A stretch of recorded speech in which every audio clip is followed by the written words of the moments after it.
Leviticus chapter 14. The Lord spoke to Moses.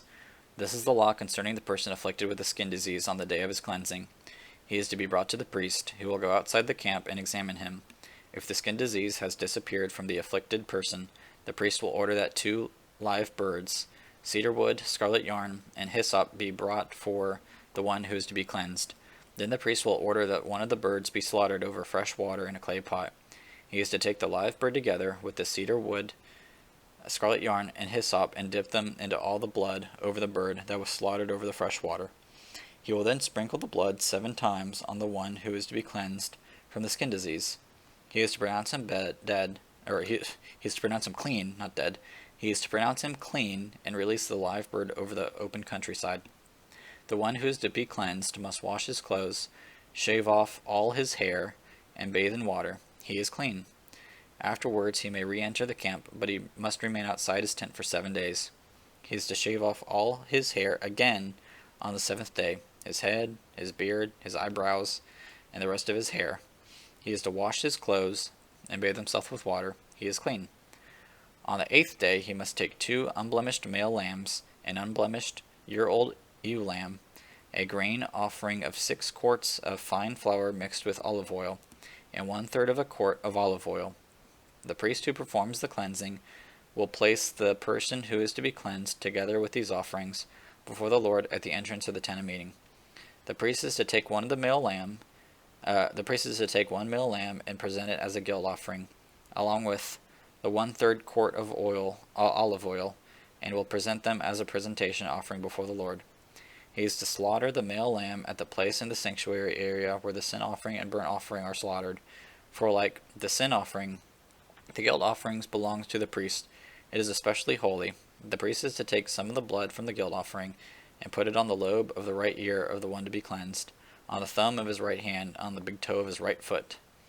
They really like that big toe of the right foot. Then the priest will take some of the 1/3 quart of olive oil and pour it on his left palm. The priest will dip his right finger into the olive oil on the left palm and sprinkle some of the olive oil with his finger 7 times before the Lord. From the oil remaining on his palm, the priest will put some on the lobe, on the right ear of the one to be cleansed, on the thumb of his right hand, and on the big toe of his right foot, on top of the blood of the guilt offering. What is left of the oil in the priest's palm, he is to put on the head of the one to be cleansed. In this way, the priest will make atonement for him before the Lord.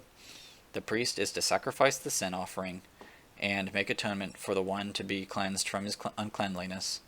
Afterwards he will slaughter the burnt offering. The priest is to offer the burnt offering and the grain offering on the altar. The priest will make atonement for him, and he will be clean. But if he is poor, and he cannot afford these, he is to take 1 male lamb for guilt offering to be presented in order to make atonement for him, along with 2 quarts of fine flour mixed with olive oil for a grain offering, 1/3 of a quart of olive oil, and 2 turtle doves, or 2 young pigeons, whatever he can afford, one to be a sin offering and the other to be a burnt offering. On the 8th day he is to bring these things for his cleansing to the priest at the entrance of the tent of meeting before the Lord. The priest will take the male lamb for the guilt offering and the 1/3 quart of olive oil, and present them as a presentation offering before the Lord. After he slaughters the male lamb for the guilt offering, the priest is to take some of the blood of the guilt offering and put it in the right earlobe of the one to be cleansed, on the right thumb of his right hand, and on the big toe of his right foot. Then the priest will pour some of the olive oil into his left palm. With his right finger the priest will sprinkle some of the olive oil on his left palm 7 times before the Lord. The priest will also put some of the oil in his palm, on the right earlobe of the one to be cleansed, on the thumb of his right hand, and on the big toe of his right foot, on the same place as the blood of the guilt offering.